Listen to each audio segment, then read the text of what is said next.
Guys আজকে মাঠে খেলা দেখতে গিয়ে আমরা এটা কি দেখলাম, তো চলো ব্যাপারটা প্রথম থেকে শুরু করা ছিল। আমাদের মাঠে খেলাটা কিন্তু শুরু হওয়ার কথা ছিল বিকাল 5টা থেকে, তবে সেটা 8টা নাগাদ শুরু হলো রাতে। এখন ছাদে বসেছিলাম কিন্তু খেলা শুরু হওয়ার নাম নেই, তাই জন্য তো ওইদিকে ঘুরতে যাচ্ছিলাম আমি আর আমার ভাইয়ের সঙ্গে। ঘুরে বাড়ি এসে এখানে দেখছি সবে লাইন টানা হচ্ছে চুন দিয়ে। কিছুক্ষণ পর শুরু হয়ে গেল প্রথম রাউন্ড। এই প্রথম রাউন্ডের খেলাটা একদমই ইন্টারেস্টিং ছিল না, তার জন্য আমি আর কি নিজের মতো খাচ্ছিলাম আর এদিকে মাঠে বসে বসে খেলাই দেখছিলাম। আর বসে বসে লক্ষ্য করলাম খেলার মাঝখানে এরকম ঝামেলা বেঁধে গেছে, আর তারপরে দেখো ভাই এরা ফাঁক পেয়ে কুকুরগুলো চলে আসছে। কথা বলতে যখনই খেলার হাফ টাইম হচ্ছে তখন সবাই এসে কুকুর দুটোকেই তাড়া দিচ্ছে, এতটা বদমাইশ। তারপরে আমরা আর কি হাফ টাইমে আবার নিচে নেমে এসে এখানে আর কি পাকামো মারছে। আর তারপরে আমার ভাই আমাকে বললো যে আমাকে একটা আইসক্রিম খাওয়া। আইসক্রিমটা খাওয়ানোর পর ভাই আমাকে কি বললো দেখো, कंटेंट क्रिएटर बन गया, बहुत फेमस हो चुकी है, मुझे आइसक्रीम खिला रही है ये।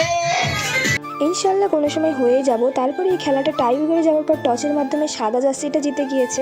তারপর আর কি আমার ভাইজি কান্না ধরিয়ে দিয়েছে, ও ভেবেছে যে ওর আব্বু হেরে গেছে। তবে ওই লাল জার্সির মধ্যে কিন্তু আমাদের দুটো দাদা খেলছিল, ওরা 3 বোন মিলে আর কি ওকে রাগাচ্ছিলাম যে তোর আব্বু হেরে গেছে, তাই জন্য কান্না শুরু করে দিয়েছে। খেলাটা খুবই ইন্টারেস্টিং ছিল, লালটা তোর উইনার হয়ে গেছে আর নীলটা রানার্স হয়ে গেছে। এদিকে প্লেয়ারদের জন্য খিচুড়ি রান্না করা হয়েছিল আর দাদা বাড়িতে খিচুড়ি না আনতেই আমাকে আবার খাবিয়ে দিচ্ছে। মানে কত ভালোবাসা দেখেছো ভাই, এরকম বোন কি তোমরা পাবে? খেলার বিষয়ে আর কিছু বলতে চাই না, এর থেকে বেশি কিছু জানি না। তো আজকের ভিডিওটা এতটাই। তো thanks for watching guys, by.